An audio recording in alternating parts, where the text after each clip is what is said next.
బులెటిన్లో మనం breaking news చూస్తున్నాం. దువ్వాడ శ్రీనివాస్ ఇంటి ముందు కాసేపట్లో రచ్చ రంబోలా జరగనుంది.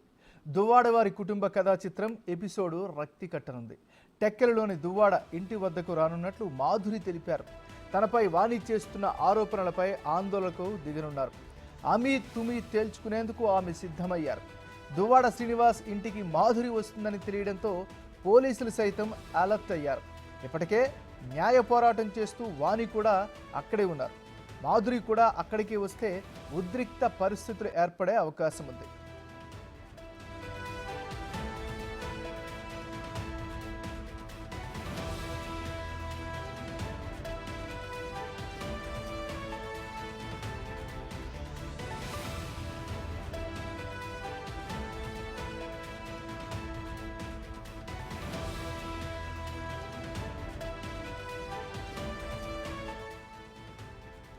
దువ్వాడ శ్రీనివాస్ ఇంటి ముందు కాసేపట్లో రచ్చ రంబోలా జరగనుంది. దువ్వాడ వారి కుటుంబ కథా చిత్రం ఎపిసోడ్ రక్తి కట్టనుంది. టెక్కలలోని దువ్వాడ ఇంటి వద్దకు రానున్నట్లు మాధురి తెలిపారు. తనపై వాణి చేస్తున్న ఆరోపణలపై ఆందోళనకు దిగనున్నారు. అమీ తుమి తేల్చుకునేందుకు ఆమె సిద్ధమయ్యారు. దువ్వాడ శ్రీనివాస్ ఇంటికి మాధురి వస్తుందని తెలియడంతో పోలీసులు సైతం అలర్ట్ అయ్యారు. ఇప్పటికే న్యాయ పోరాటం చేస్తూ వాణి కూడా అక్కడే ఉంది. మాధురి కూడా అక్కడికే వస్తే ఉద్రిక్త పరిస్థితులు ఏర్పడే అవకాశం ఉంది.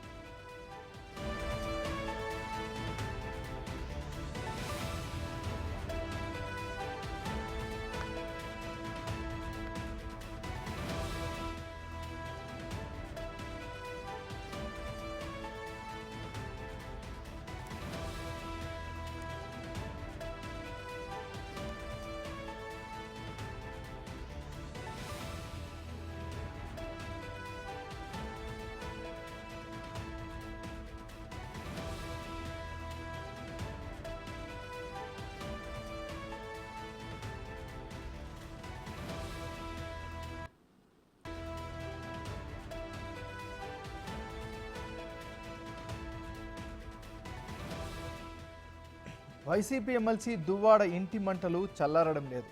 అటు భార్య ఇటు స్నేహితురాలి గొడవ రోడ్డుకెక్కడంతో శ్రీనివాస్ నలిగిపోతున్నారు. 3 రోజులైపోయింది, కానీ ఇంతవరకు అసలు తప్పు ఎవరిది అన్నది ఓ క్లారిటీ లేదు. కుమార్తె సైతం మాధురిపై చర్యలు తీసుకోవాలని డిమాండ్ చేస్తుంది. తమ తండ్రి తమకు కావాలని కోరుతున్నారు.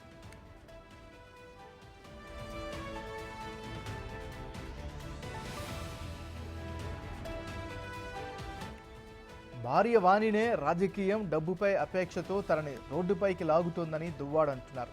తన పరువు తీశారు కాబట్టి ఓ స్నేహితురాలుగా దువ్వాడతోనే జీవితాంతం ఉంటాను అని చెబుతోంది మాధురి. తన పరువు తీస్తే ఈడ్చి కొడతానంటోంది. ఈ ఎపిసోడ్లో శ్రీను తల్లి లీలావతి ఆయనకే అండగా నిలబడింది. వాణి వల్లే తన కొడుకు పరిస్థితి ఇలా దిగజారిందని అన్నారు. ఆవిడ పెట్టే టార్చర్కు సూసైడ్ చేసుకోవాలి అని అనుకున్నాడని, హిమాలయాలకు కూడా వెళ్లిపోయేందుకు సిద్ధపడ్డారని చెప్పారు. మాధురిపై వాణి తీవ్రమైన ఆరోపణలు చేసింది. మాధురి వృత్తే ఇల్లీగల్ అఫైర్లు అన్నారు. దాని నుంచి వచ్చే డబ్బులతోనే పబ్బం గడుపుకుంటుందని ఆరోపించారు.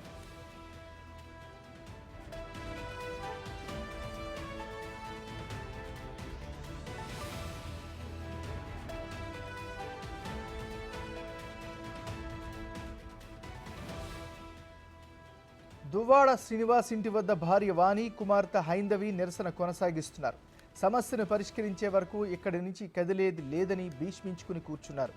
వాణి, దువ్వాడ పరస్పర ఫిర్యాదులపై పోలీసులు కేసు నమోదు చేశారు.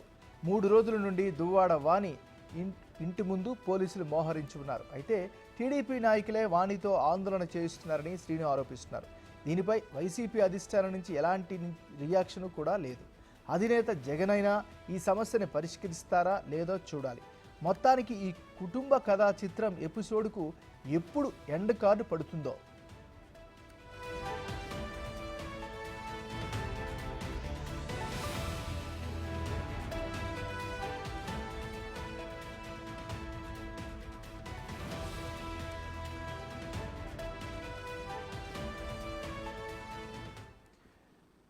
ఇక మొత్తానికి ఈ దువ్వాడ కుటుంబ కథా చిత్రం ఎపిసోడ్కి సంబంధించి మరింత తాజా సమాచారాన్ని అందించేందుకు మా రిపోర్టర్ రాజు టెక్కల్ నుంచి లైవ్లో సిద్ధంగా ఉన్నారు. రాజు, చెప్పండి.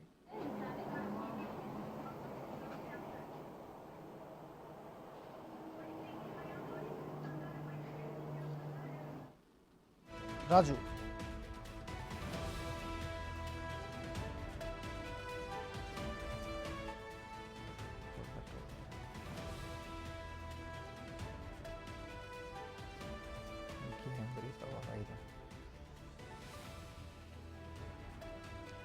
వైసీపీ ఎమ్మెల్సీ దువ్వాడ ఇంటి మంటలు చల్లారడం లేదు. అటు భార్య ఇటు స్నేహితురాలు గొడవ రోడ్డుకెక్కడంతో శ్రీనివాస్ నలిగిపోతున్నారు. 3 రోజులైపోయింది, కానీ ఇంతవరకు అసలు తప్పెవరిది అన్నది ఒక క్లారిటీ లేదు. కుమార్తె సైతం మాధురిపై చర్యలు తీసుకోవాలని డిమాండ్ చేస్తోంది. తమ తండ్రి తమకు కావాలని కోరుతున్నారు.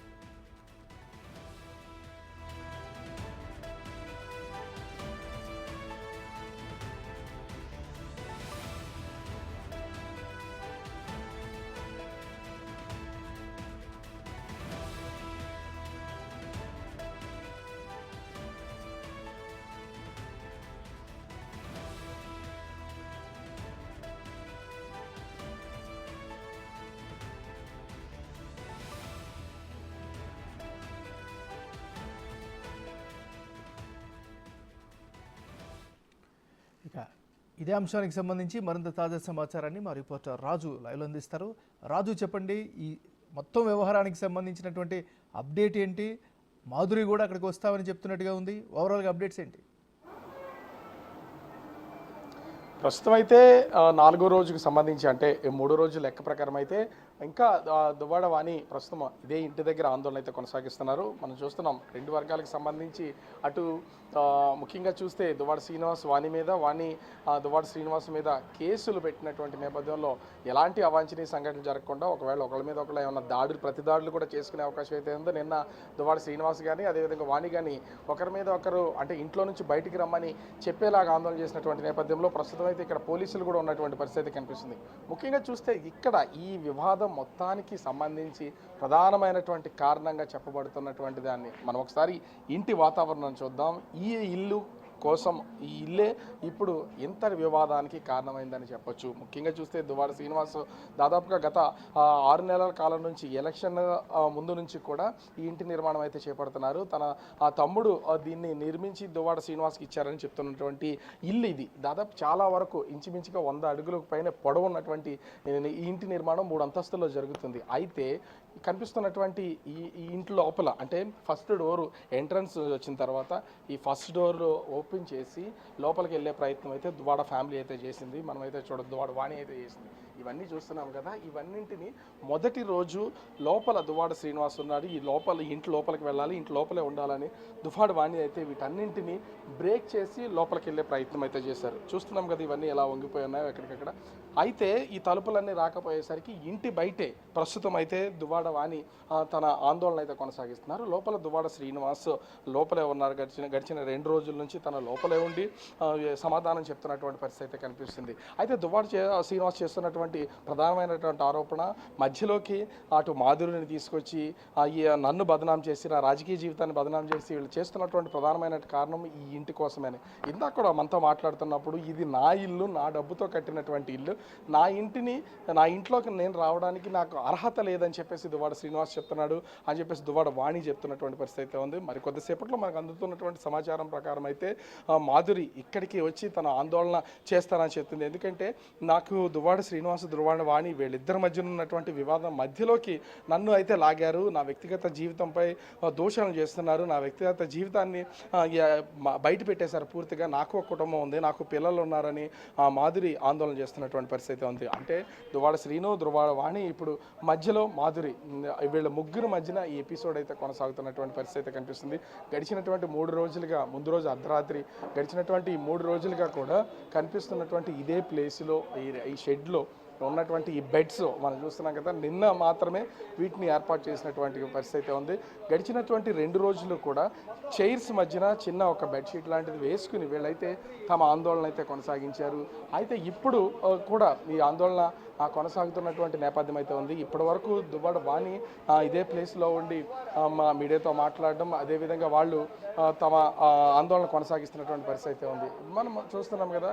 ప్రస్తుతం అయితే దువ్వాడ వాణి కూతురు ముఖ్యంగా దువ్వాడ శ్రీనివాస్ వాణి కూతురు హైందవి ప్రస్తుతం అయితే ఇక్కడ ఉన్నటువంటి పరిస్థితి అయితే ఉంది. అంటే ఎట్టి పరిస్థితుల్లో ఈ సమస్య పరిష్కారం అవ్వాలి, సమస్య పరిష్కారం అయ్యే వరకు ఇక్కడ నుంచి కదిలే ప్రసక్తి అయితే లేదు అని వీళ్ళు చెప్తున్నటువంటి పరిస్థితి అయితే కనిపిస్తుంది.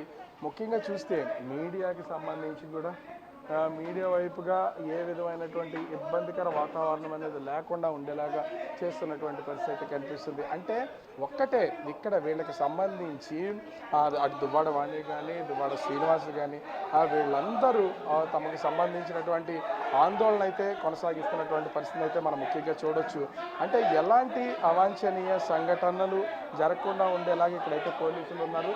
అయితే వీళ్ళకి సంబంధించి ముఖ్యంగా చూస్తే వీళ్ళల్లో ఒక్కరికి అటు దువ్వాడ శ్రీనివాస్ కానీ దువ్వాడ వాణి కానీ వాళ్ళకి సంబంధించినటువంటి కుటుంబ సభ్యులకు కానీ ఏ విధమైనటువంటి సత్సంబంధాలు సరిగ్గా లేకపోవడం వల్ల ఈ ఆందోళన అయితే కొనసాగిస్తున్నారని చెప్తున్నారు. మరి కొంతసేపట్లో దువ్వాడ వాణి ఇక్కడికి వస్తుందని చెప్తున్నారు. అదేవిధంగా దువ్వాడ వాణి కుటుంబ సభ్యులందరూ కూడా ఇక్కడికి వస్తారని చెప్తున్నారు. ఎందుకంటే రాజు అక్కడ గొడవ జరుగుతున్నట్టుగా తెలుస్తుంది. చాలా పెద్ద పెద్ద అరుపులు వినిపిస్తున్నాయి. దానికి కారణం ఏంటి? ఏం జరుగుతుంది అక్కడ? అంటే ఇక్కడ సంబంధించినటువంటి ఈ వివాదం దువ్వాడ ఫ్యామిలీకి సంబంధించినటువంటి కాదు, ఇది వేరే వాళ్ళు అంటే పక్కన కూడా ఉన్నటువంటి దాంట్లో వ్యక్తిగతమైనటువంటి వివాదం అయితే అక్కడ కొనసాగుతున్నటువంటి పరిస్థితి. దానికి ఇక్కడ సంబంధించినటువంటి దువ్వాడ ఫ్యామిలీకి అయితే ఏ విధమైన సంబంధం లేదు. అయితే ఇక్కడ ఒక స్పష్టంగా మరొక గంట సమయంలో ఇక్కడికి మాధురి వస్తుందనే ఒక సమాచారం ఉన్నటువంటి నేపథ్యంలో పోలీసులు అయితే ఇక్కడ భారీగా వస్తున్నటువంటి పరిస్థితి అయితే ఉంది. ఒకవేళ మాధురి వస్తే కనుక ఖచ్చితంగా వివాదం చెలరేగుతుంది. అదేవిధంగా నిన్న దువ్వాడ శ్రీనివాస్ తల్లి లీలావతి కూడా ఒక కామెంట్ అయితే చేసింది. దువ్వాడ వాణి నిత్యం మద్యంలో ఉంటారు, మద్యం సేవించి ఎక్కడ తిరుగుతుందో, ఎందుకు తిరుగుతుందో, ఎలా తిరుగుతుందో ఇవన్నీ తెలియకుండా వ్యవహరిస్తుందని కామెంట్స్ చేసినటువంటి నేపథ్యంలో ముఖ్యంగా చూస్తే వీళ్ళు వీళ్ళకి సంబంధించి అయితే దువ్వాడ వాణి కుటుంబ సభ్యులైతే ఇక్కడికి చేరుకుంటారని చెప్తున్నటువంటి పరిస్థితి కనిపిస్తుంది. మనమైతే చూస్తున్నాం. ముఖ్యంగా ఇక్కడ వీళ్ళు ఉన్నటువంటి వాటికి సంబంధించి అయితే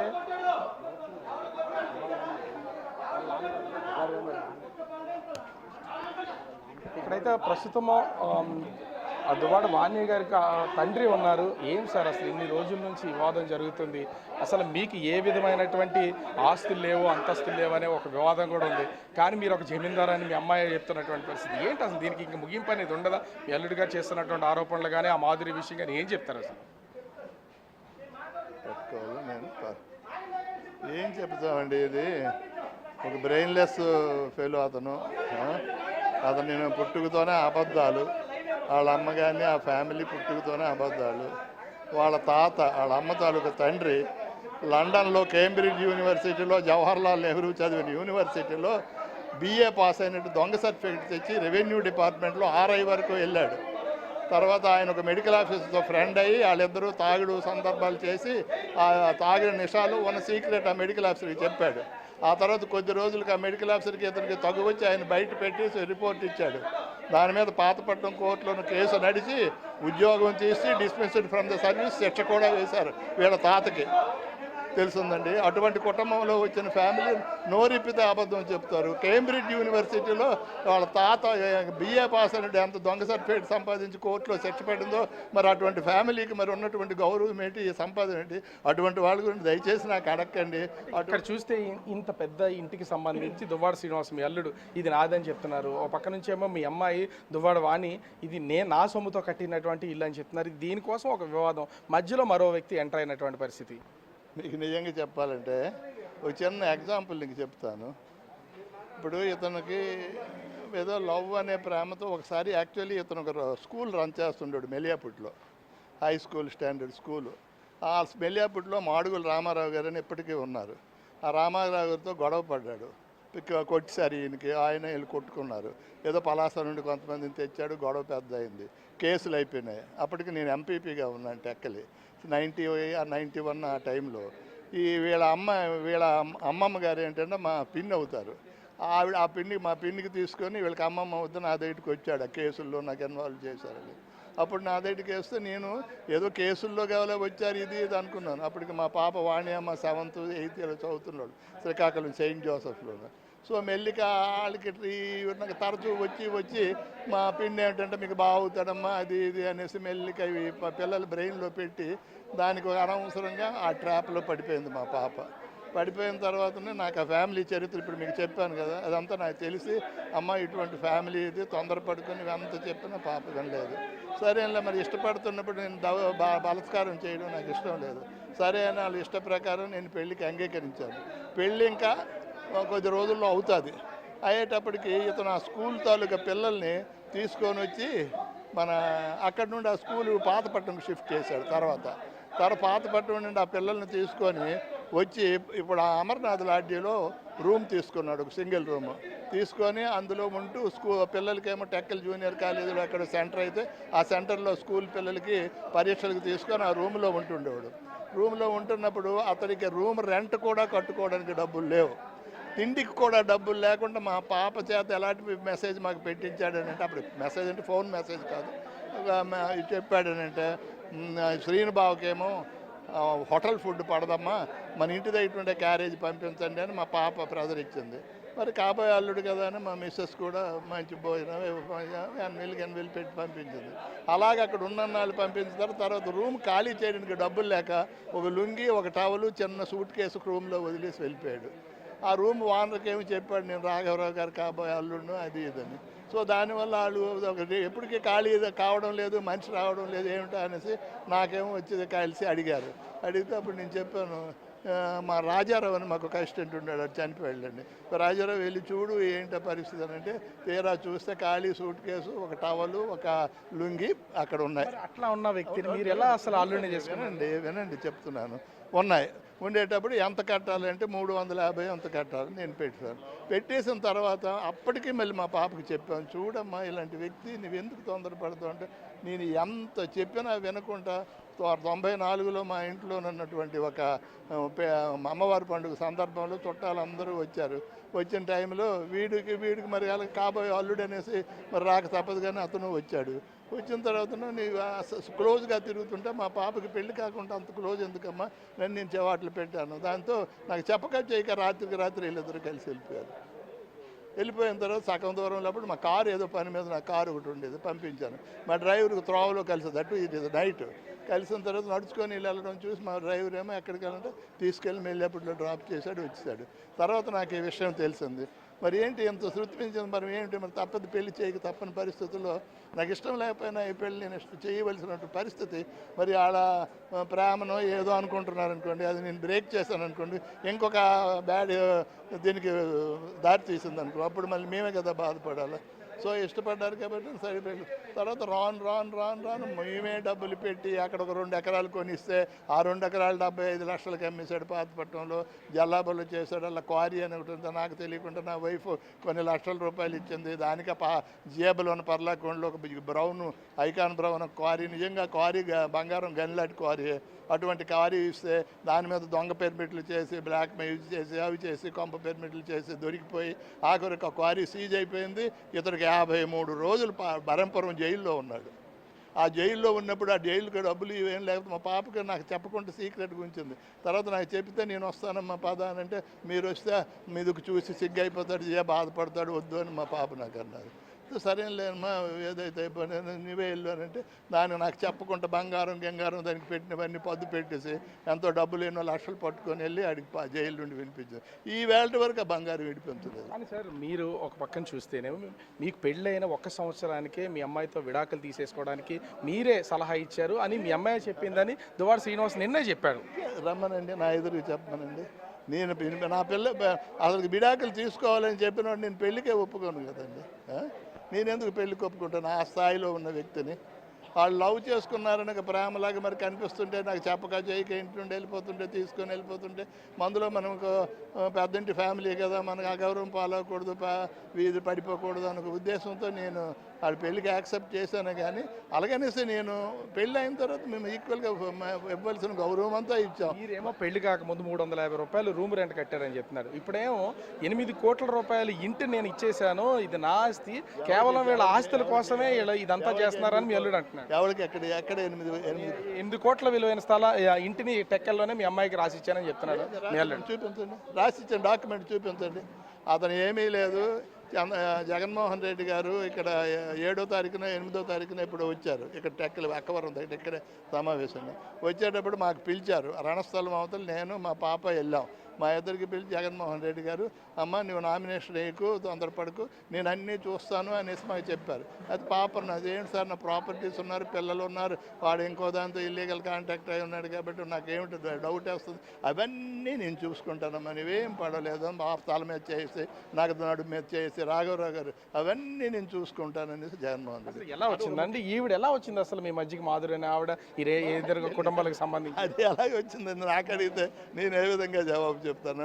మాధురి కూడా చెప్తుంది మీ అమ్మాయి తీసుకొచ్చి దువ్వాడ శ్రీనికి పరిచయం చేసింది, ఆమె తిప్పింది అనేది ఆయన చేస్తున్నటువంటి ఆరోపణ, ఆమె చేస్తున్నటువంటి ఆరోపణ. మీకు ఒక చెప్పనా, ఎవరైనా అలాంటి ఇప్పుడు వాళ్ళ మదర్ వచ్చిందట, నాకేదో నాకు పిల్లలకి డబ్బులు లేకపోతేట నేను మా డ్రైవర్ తోలకు ఉంగరం తనఖా పెట్టి మా పిల్లలకి ఫీజులు కట్టానని నేను ఏదో చెప్పిందని నా నోటీస్కి వచ్చింది, నేను వినలేదు అనుకోండి.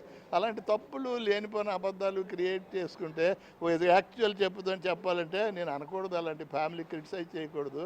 ఇతను ఒక గ్యాంగ్ మ్యాన్ ఉద్యోగం వీళ్ళ ఫాదర్ చేరారండి. అలాగే మెట్రికులేషన్ ఏదో కట్టి టీఎక్స్ఆర్గా రిటైర్ అయ్యారండి. అటువంటి ఆయన రిటైర్ అయిన వరకు ఆయనకి ఇల్లు లేదండి. దువ్వాడ లీలావతి మాట చెప్తుంది, రాఘవరావుకి ₹1,00,000 ఆస్తి కూడా లేదు, అట్లాంటి వాళ్ళు ఆస్తి కోసమే చేస్తున్నారు ఇదంతా, మన ఆస్తి అంతా కూడా అరాయించుకోవడానికి చేస్తున్నారు. ఆస్తి లేని వాళ్ళు నా పిల్లల గురించి అంత కక్కుర్తిపడి మా ఇంటికి వచ్చి శ్రీకాకుళం నేనంటే ఫ్యామిలీతో కారులో వచ్చి మీ పాపకి ఇవ్వండి బాబు అది అన్నయ్య అనేసి నాకు ఎందుకు బతిమాలుతుంది చెప్పండి. ఇప్పుడు మీ అది లేకపోతే ఇప్పటికి నా పేరున డబార్ అనే వెళ్ళినా ఇప్పటికి 36 ఎకరాలు లింగాలు. నాకు మొట్టమొదటి నా ఫ్యామిలీతో మా ఫాదర్ ఇచ్చింది మాకు 500 ఎకరాల చిల్లర డబార్లో ఉండేది. మా ఫాదర్కి డబారు మొకాసాదార్ అంటారు పూర్వం రోజులో. మా గ్రాండ్ ఫాదర్ పర్లాకొండ రాజు గారి దగ్గర దివాన్గా పనిచేశారు మా వాళ్ళ ఫాదర్. ఆయన మెరిట్స్ని గుర్తించి డబార్ అనే విలేజ్ని మా ఫాదరు 500 ఎకరాలు, పర్లాకొండ రాజుగారు 500 ఎకరాలు భూమి, 246 ఎకరాలు మెట్టు, పల్లము మెట్టు ఇచ్చారు. వినండి, అవి మా దగ్గర ఇప్పటికే నాకు డాక్యుమెంట్స్ నా దగ్గర ఉన్నాయి, చెప్తాను. అటువంటి ఫ్యామిలీలో మాకేటి లేదని ఆవిడేదో ఒక కూళ్ళుతోనో కష్టతోనో అబద్ధాలు తినడానికి కూడా ఏమీ లేదు, మేమే పెంచి పోషించాము, ఇలా వచ్చి తీసుకొచ్చామని చెప్తున్నటువంటి పరిస్థితి. అలాంటి అబద్ధాలకు ఎవరు సరైన జవాబు చెప్తాను? ఇప్పుడు మీరే ఉన్నారు విలేకరు, మీ మీద నేను ఏదో అబద్ధం చెప్తే నిజమైపోతుంది చెప్పండి. ఉన్నతమైనటువంటి కుటుంబం నుంచి వచ్చిన రాఘవరావు కానీ లేకపోతే వాణి కానీ వీళ్ళందరూ ఇవాళ ఈ పరిస్థితికి వచ్చేసినటువంటిది, అది ఇబ్బంది అనిపించట్లేదు అసలు మీకు? ఏంటండి ఇబ్బంది అనిపిస్తుంది, ఏం చేస్తామండి. ఇప్పుడు నేనే డాడీకి కొట్టేస్తాను. నేను మొన్న వస్తుంటే ఎవడు రా నువ్వు మా ఇంటి ఊర్లో రావడానికైనా కర్ర తీయడానికి అదేదో బద్దలాంటిది పట్టి కింద కొడుతున్నారు, పోలీసులు ఆపారు. అలాంటి వాళ్ళు కుక్క మనకు కరిసిందని కుక్కకి మనం కరుస్తామండి చెప్పండి? కుక్క అరుస్తుంది కరుస్తుంది, అందుకు మనం కుక్కకి ఇలాగా అరుస్తామా, కుక్కలాగా కరుస్తామా చెప్పండి? మనకి ఒక మంచి అది గౌరవము, ప్రజలు మెలగాలో. నేను I'm disciplined person, Indian air ఫోర్స్లో పనిచేశాను 8.5 years. 65 పాకిస్తాన్ వార్లో ఉన్నాను, 71 బంగ్లాదేశ్ వార్లో కూడా ఉన్నాను. సో అటువంటి డిసిప్లైన్డ్ డిపార్ట్మెంట్ ఉండి నేను వాళ్ళకి బిహేవ్ చేస్తే నాకు వాళ్ళకి కుక్కకి సింహానికి తేడా ఏంటండి? ఇంత పరిస్థితి ఉంది, మీరు పక్కన ఉన్నటువంటి నెక్స్ట్ జనరేషన్ మీ అమ్మాయి, ఆ వెనక నెక్స్ట్ జనరేషన్ మీ మనవరాలు, ఇంతమంది రోడ్డు మీదకి వచ్చేసి ఈ రోడ్డు మీదకి తీసుకొచ్చినటువంటి పరిస్థితిని చూస్తే ఎట్లా అంటే మీరు కోరేది కూడా మా అల్లుడు మాతో ఉండాలి, వాళ్ళ కాపురం బాగుండాలని మీరు కోరుతున్నారు, ఆయన డైవర్స్ అడుగుతున్నాడు. ఇప్పటికే నేను నిజంగా చెప్పనండి, ఎప్పటికీ నేను స్నానం చేసి దేవుడికి మొక్కేటప్పుడు మాత్రం నేను ఒకటే అనుకుంటాను, వాళ్ళ కుటుంబం ఇవన్నీ తేలిపోయి హ్యాపీగా ఉండాలి భగవంతుడు అని నేను మొక్కుతాను. కానీ జరిగితే సంతోషమే, ముందు ఆడికి బుద్ధి రావాలా, మనసు ఆ ఇల్లీగల్ కాంటాక్ట్. మీ స్టేట్మెంట్ కూడా చూస్తాం, మా అమ్మాయి కలిసి ఉండాలనేది మీరు కోరుతున్నారు. ఇప్పుడు ఆయన ఏమో నాకు డైవర్స్ కావాలి, నేను బ్రతకలేను, 30 ఏళ్ళుగా నరకం అనిపిస్తున్నానని మీ అల్లుడు చెప్తున్నాడు. మీకు ఒకటి చెప్తాను, మీరు రూల్స్ ప్రకారం ట్రాఫిక్లో వెళ్తున్నారు, లెఫ్ట్ సైడ్లోనే అన్ని రూల్స్ ఎదురుకు వచ్చిన లారీ మీకు గుద్దేస్తే తప్పు మీద లారీదా చెప్పండి, మనం చచ్చిపోతాం. అలాగే అలాంటి విధవ మనకి ఈ విధమైనటువంటి వాళ్ళ అమ్మ వీళ్ళందరూ ఇలాంటి లేనిపోయిన ఆరోపణలు మా మీద చేసి నేనెందుకు డైవర్స్ అడుగుతాను, నేనెందుకు ఆ డైవర్సే కవరినోడిని నేనెందుకు పెళ్లి చేస్తాను పిల్లలకి? పాపకి నేను ఎంతో నచ్చ చెప్పినా వినికిపోక ఫైన్ మార్నింగ్ వెళ్ళిపోయిన పరిస్థితి, ఇంటి నుండి తీసుకొని వెళ్ళిపోయిన పరిస్థితి వచ్చినప్పుడు నేను ఈ పెళ్లికి అంగీకరించాను. మీరేమో రాఘవరావు గారు చాలా డిసిప్లిన్, ఇండియన్ ఆర్మీలో పనిచేసినటువంటి వ్యక్తి, ఎయిర్ ఫోర్స్లో పనిచేసినటువంటి వ్యక్తి. కానీ పెళ్ళైన తొలినాళ్ళలోనే రాఘవరావు గారు విడాకులతో అసలు బయటకు వచ్చి అట్లాంటి వాడు మనకు వద్దు, నిన్న మీడియా ముందే స్టేట్మెంట్ ఇచ్చినటువంటి వ్యక్తి మీ అల్లుడు. అబద్ధాలు చెప్పి దానికి ఎవడేంటి చెప్తుంది కదా, జవాబు చెప్పండి. నేనే మీరు నాకు పేపర్లోనే ఏదో మ్యాటర్ రాయడానికి డాడీ వద్దన్నారు ఈ సంబంధం. ఎందుకంటే వాళ్ళు బయట వాళ్ళు కాదు, మాకు రిలేషనే. వాళ్ళ తాలూకు హిస్టరీ అంతా తెలుసు. కాకపోతే పిల్లలు కొన్ని తప్పులు చేస్తారు. నేను ఇంటి నుండి కూడా బయటికి వెళ్ళిపోయాను. ఇప్పటికీ నేను చెప్తున్నాను, May 31 అమ్మవారి పండుగలు అవుతున్నాయి అంతే కదా జియా. 1994 అమ్మవారి పండుగలు అవుతున్నాయి. మా డాడీ ఆ శ్రీని గారికి ఇంటికి రావద్దు అని చెప్పారు. వాళ్ళ పేరెంట్స్కి గౌరవంగా అందరితో పాటు నా ప్రెషర్ వల్ల ఫంక్షన్కి పిలిచారు. ఆ మెసేజ్ మమ్మల్ని ఇచ్చి మీ నాన్నగారు మాకు ఇంటికి రావద్దన్నారంటే నేను ఒక చిన్న అమ్మాయిని కాబట్టి ఎమోషనల్గా ఆయనకి వెళ్ళి తెచ్చాను కాంప్లెక్స్ నుండి. మా డాడీ కార్ డ్రైవర్ని పట్టుకొని వెళ్ళి ఆయన్ని తెచ్చాను. నేను మ్యారేజ్ చేసుకోవాలనుకుంటున్నాను కాబట్టి. డాడీ కోపమయ్యారు మా డ్రైవర్కి, నువ్వెందుకు పాప పిలిస్తే నువ్వెందుకు వెళ్ళావు, అలా చేయకూడదు కదా నాకు చెప్పకన్నా అని. అప్పుడు చిన్నతనం కాబట్టి మా డాడీ ఏడ్చారు నేను వెళ్ళినప్పుడు.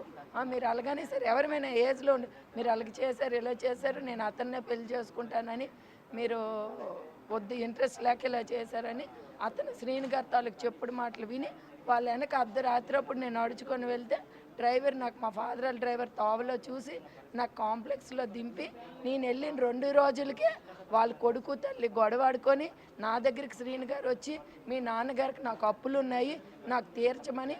నేను మా డాడీకి లెటర్ రాస్తే మా డాడీ రిటర్న్ ఒక లెటర్ రాస్తూ, అమ్మ నీ డబ్బుల కోసమే వాళ్ళు చూసావా, నేను చెప్పింది విను, ఇప్పటికైనా ఇంటికి వచ్చి అని చెప్పేసి నీ తర్వాత 2 సిస్టర్స్ ఉన్నారు వాళ్ళకి కూడా పెళ్ళి కావాలి, వాళ్ళ మీద కూడా ఇంపాక్ట్ పడుతుంది, నువ్వు ఇంటికి వచ్చి నేను మ్యారేజ్ చేస్తాను అని చెప్పారు. చెప్పిన తర్వాత మా డాడీకి ముందు నుండి ఇష్టం లేదు, పక్కన పెట్టేసి నాకు హయ్యర్ ఎడ్యుకేషన్కి కూడా వెళ్ళమన్నారు మా ఫాదరు. నాకు యాక్చువల్గా డెంటల్ సీట్ వచ్చింది సిద్ధార్థలోన, మా ఫాదర్కి తెలుసు.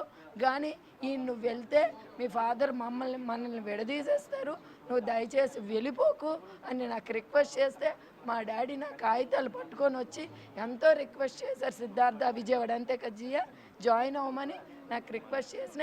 కేవలం చిన్నతనం, తెలీదు, అవగాహన లేదు. ఆ అట్రాక్షన్లోనో ఆ దీంట్లోనో నేను ఆయనకి సార్ ఇది చేసుకుంటూ నేను ఆయన్నే ఏదో లిఫ్ట్ ఇవ్వాలని చెప్పేసి వాళ్ళకు ఉండడానికి ఇల్లు కూడా లేదని. ఇంకొక దురదృష్టం ఏమో ఉండడానికి ఇల్లు కూడా లేదంటే మీకేం 8 కోట్ల రూపాయల ఆస్తులు ఇచ్చాము, మొత్తం ఎక్కడికక్కడ రాసిచ్చాము, పొలాలు రాసిచ్చాము, స్థలాలు రాసిచ్చాము అని చెప్పేసి మీ అల్లుడే చెప్తున్నారు. చూపిస్తే సంతోషం. ఇప్పటికీ నేను ఆయన చెప్పింది నిజంగా ఆయన మాకు 8 కోట్ల రూపాయల ఆస్తి రాసి ఇచ్చినట్టు డాక్యుమెంట్ కానీ లేకపోతే ఎటువంటి సాక్ష్యాధారాలు కానీ ఏమైనా చూపిస్తే పెళ్ళము భార్యాభర్తలు ఉంటుంది ఇల్లులోనే ఇవిడ ఉంటున్నది అంతే. మొన్నటి వరకు అతడు ఉండేవాడు ఈ మాధురితో ఇల్లీగల్ కాంటాక్ట్ నేను వింటున్నానే కానీ I have not practically scene it. టీవీలో చూడడము స్టేట్మెంట్లు వినడము నేను చూడనది నేను అంతగా ఇదిగా నేను యాక్సెప్ట్ చేయను. అయినా తెలుస్తుంది మనకి. సో వాళ్ళ తీర్థయాత్రలకు వెళ్ళడం, మా ఫోటోలు ఫోన్స్లో వాట్సాప్లో రావడం అవన్నీ నేను చూశాను. బాధపడడం తప్ప మనం ఏం చేయగలం చెప్పండి. ఏ కుటుంబంలో అయినా సరే తల్లిదండ్రులు గొడవ పడితే ఖచ్చితంగా పిల్లలు అనేవాళ్ళు తండ్రి వైపు తల్లి వైపు కనీసం కన్సర్న్ అని ఉంటుంది.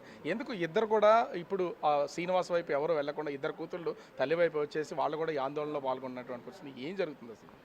తప్పు ఉన్నది కానీ ఆయనలో అబ్రప్ట్గా తప్పు చేస్తున్నాడు కాబట్టి ఇంక్లూడింగ్ పిల్లలు కూడా మొన్నటి వరకు నాన్న నాన్న అనుకుని నడుము పట్టుకొని ఆలబడిన పిల్లలు ఈ వేళకి అయ్యారంటే దానికి unless there is proper reason వాళ్ళు అలా కారు కదా. అది కామన్ సెన్స్ అని ప్రతి వాళ్ళకి అర్థమవుతుంది. సో ఈ మొత్తం ఫ్యామిలీ అసలు దానికి పెద్ద చరిత్ర కూడా ఉన్నది. అవి రాను కొన్ని సీక్రెట్స్ బయటకు వస్తాయండి. అవి ఎలాంటప్పుడు మేము బయటకి ప్రశాంతమైనటువంటి వాణి గారు శ్రీనివాస్ గారు లైఫ్లోకి ఈ మాదిరి వచ్చింది, మీరేమో మాట్లాడనంటారు. ఇప్పుడు ఆవిడే ఒక పెద్ద సమస్య అయినటువంటి పొజిషన్ అయితే నేను అటువంటి నీచమైన వ్యక్తుల గురించి నేను మాట్లాడితే నాకున్న గౌరవం పోద్ది. నాకు ఆవిడ ఇటువంటి వ్యక్తి వాళ్ళ పేరెంట్స్ ఎవరు వాళ్ళ మామయ్య ఎవరు అతను నాకు తెలుసు. ఈయన దెబ్బల గౌరయ్య అడ్వకేట్, ఆయన ఒక సీనియర్ అడ్వకేట్, చాలా జెంటిల్మెన్, సాయిరాం భక్తుడు, చాలా మంచి వ్యక్తి ఆయన. అటువంటి వ్యక్తి తాలూకు కోడలై ఉన్నప్పుడు నేను ఎలాగా టుపుక్కుని ఏదో బ్లేమ్ చేసి నేను అనేయగలను. కానీ ఇప్పుడు నిజం జరుగుతున్నది నిజమనేసి వీళ్ళ ఫోటోలు బట్టి వీళ్ళ చేస్తలను బట్టి వీళ్ళు కలిసి ఉండడం బట్టి తీర్థయాత్రలకు వెళ్ళడం బట్టి లాడ్జెస్లో ఉండడం బట్టి ఇవన్నీ మనం దాన్ని బట్టి ఏదో మనం ఊహించి బాధపడాలి తప్ప నా కూతురికి అన్యాయం జరిగిందని. అది బ్రెయిన్ లేకుండా ఇష్టం వచ్చినట్టు ఇంత ఏజ్ వచ్చి 60 సంవత్సరంలో ఎంటర్ అయ్యాడు అనుకుంటాను ఇప్పటికి. సో అటువంటి వ్యక్తికి ఈవేళ మనం ఎప్పటికీ జ్ఞానం రాకపోతే మరి నేనేం చేస్తాను, నేనే చెప్పగలను. ఫైనల్గా ఒకటి, ఆయన విడాకులు అడుగుతున్నాడు. తండ్రిగా మీరేం చేస్తారు? అల్లుడేమో విడాకులు అడుగుతున్నాడు కూతురు నుంచి, మీ అమ్మాయి నుంచి. తండ్రిగా మీ ఆలోచన ఏంటి? మీరు ఏం చెప్తారు ఫైనల్? ఈ ఏజ్లో విడాకులు అంటే ఎక్కడ 60 సంవత్సరంలో విడాకులు. మా పాపకి ఇప్పుడు 50 సంవత్సరం వచ్చింది. సో ఇది గత 10 సంవత్సరం ఈ ఇద్దరు పిల్లలు. ఆయనకేమైనా బుర్రా బుద్ధి ఉన్నాడు, అటువంటి విడాకులు అడిగే పరిస్థితే ఉండదు. మరి ఆయన బ్రెయిన్లెస్ ఫెయిల్ రకరకాలుగా ప్రివేట్ చేస్తుంటే మరి నేను దానికి మీరు అడిగితే జవాబు ఏ విధంగా నేను చెప్పమంటారు? ఏ తండ్రి న్యాయం కావాలి మీకు. ఏ విధమైన తండ్రి కూతురికి విడాకులు ఇచ్చేమని కోరుతాడా చెప్పండి? యాక్సెప్ట్ చేస్తాడా చెప్పండి? ఇక అది భగవంతుడి నిర్ణయం ఏం జరగాలనేది. నేను అటువంటి వీటికి యాక్సెప్ట్ చేయను, అటువంటి వీటికి నేను ప్రోద్బలం కూడా చేయను అనేసి మీకు తెలియజేసుకుంటున్నాను. అంతకంటే నాకు ఎక్కువగా ప్రశ్న చేయను దయచేసి. మొత్తానికైతే ఓవరాల్గా చూడొచ్చు ఇక్కడ జరుగుతున్నటువంటి ఈ ఫ్యామిలీ డిస్ప్యూట్ సంబంధించి అటు దువ్వాడ వాణి కానీ దువ్వాడ శ్రీను కానీ ఒకరి మీద ఒకరు చేస్తుంటున్నటువంటి ఆరోపణల విషయంలో మనం చూసాం కదా. ఇప్పటి వరకు దువ్వాడ వాణి వెర్షన్ విన్నాము, దువ్వాడ శ్రీనివాస్ వెర్షన్ విన్నాము, శ్రీనివాస్ తల్లి లీలావతి వెర్షన్ విన్నాము, మధ్యలో వచ్చినటువంటి మాధురి వెర్షన్ విన్నాం. చివరికి నేను ఒక జమీందార్ని, ఫస్ట్ నుంచి నాకు ఆస్తులు ఉన్నాయి, అన్నిటి చోట్ల కూడా నేను ఎయిర్ ఫోర్స్లో పనిచేశాను, ఎక్కడ ఏ విధమైనటువంటి మాట తోలడం కానీ తెలియదని దువ్వాడ వాణి తండ్రి రాఘవరావు చెప్తున్నటువంటిది మనం ఇప్పటివరకు ఉన్నటువంటి పరిస్థితి. కానీ దీని కన్క్లూజన్ ఎక్కడ అనేది మాత్రం తెలిసే పరిస్థితి లేదు. కానీ ఖచ్చితంగా దువ్వాడ శ్రీనివాస్ సమాధానం చెప్పాలి, మాకు న్యాయం చేయాలి కుటుంబానికి సంబంధించి. దీన్ని ఇక్కడితో ఫుల్ స్టాప్ పెట్టాలంటే శ్రీనివాస్ వచ్చి బయటకు వచ్చి మాట్లాడాలి, న్యాయం జరిగి